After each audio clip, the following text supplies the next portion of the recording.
Hello, welcome back. You're on once again with Dr. T. Welcome to my YouTube channel. Thank you for joining me. Today I'm wanting to talk about an important topic that I recently had a client contact me looking for services related to the stress they were experiencing because of working in a place that they perceive as toxic. And something they said struck me, which was, I'm surprised that there aren't more resources available because I know there are a lot of people who are dealing with this problem. And I as well was surprised to look around trying to find resources to assist them in their particular area and to find it very difficult to find relevant resources for them.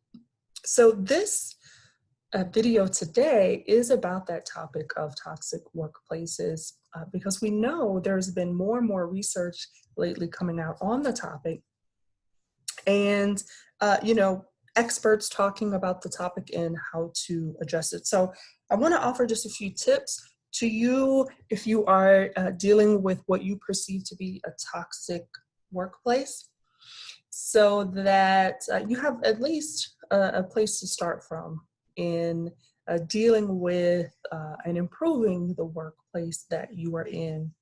So that's going to be our topic for today. If you know someone who may be dealing with this issue as well in their own workplace, direct them to this video. If you find the information useful, please do like and subscribe to the channel. You can become notified when there are new videos available. Let me know in the comments what topics you want to hear about or your own experiences with being in a workplace that you perceived as toxic. We know that there are many health and mental health consequences for those who are in a workplace that they perceive as toxic.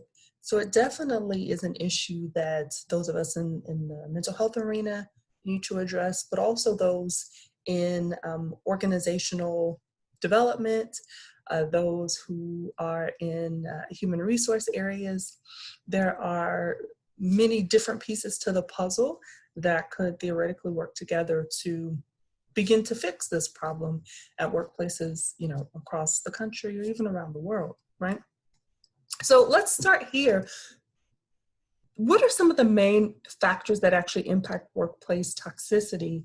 Based on my experience, my research, these are a couple of the main factors that often when we see workplace toxicity, it is related to manager qualities, and this can be a small organization or a larger organization. Cultural bias is often to blame, and then an unhealthy work-life balance can be to blame. So what do we mean by manager qualities? Things like a lack of experience and leadership that makes it difficult for that manager to know how to address issues. Even things like mental illness. So a manager who has a high level of anxiety that's unmanaged, or who has a personality disorder that is getting in the way of them working with a diverse range of people.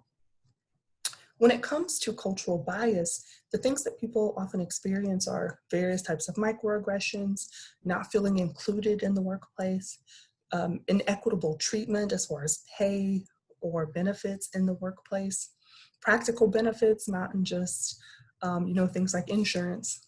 And these are often related to racial bias, gender bias. Sometimes you'll see religious bias pop up as well. There can be a range of these bias issues in the workplace that are actually pretty common. And then lastly, you have an unhealthy work-life balance that often is embedded in the culture of the organization. Things like long work hours, a lack of paid leave, that more in an organizational level, as far as the structure of the organization can be addressed. So the question is, what do you do about these things, right? I'm telling you, well, here's the problem, but is there a solution? So there are a couple of paths that you can take. You can directly address and fix the problem, or you can look at ways that you might be able to manage your emotional reactions to the problem, engaging in self-care, things of that sort. So specifically, I think it can be helpful to take a solution-focused approach, right? Not to always just bring up the problem, but to say what needs to be fixed and what role can I personally play in getting to a solution, whether that's you engaging in your own self-care or doing things to actually change the culture of the environment that you're in, or even moving to a new job or organization, which I know that's not always an option for some of us, but sometimes it is. And so even considering that if it is an option. So next is identifying and using your available resources when you have those,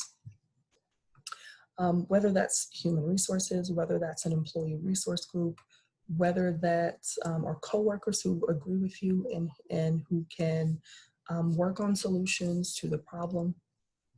And lastly is advocating for yourself, and in some situations, your coworkers as well. Arranging a meeting with your manager. Again, becoming a part of that employee resource group and finding a way to have your voice heard in a solution-focused way so that there's power behind your voice and you're coming forward with, this is what we actually want to see. These are the changes that the needs that we'd like to bring to your attention and the changes that we'd like to see. So that was just some quick tips on the topic. Of course, you can always go to my website for more information and tips, and come back here on a regular basis for more videos. Until next time, make it a great day. I look forward to seeing you soon.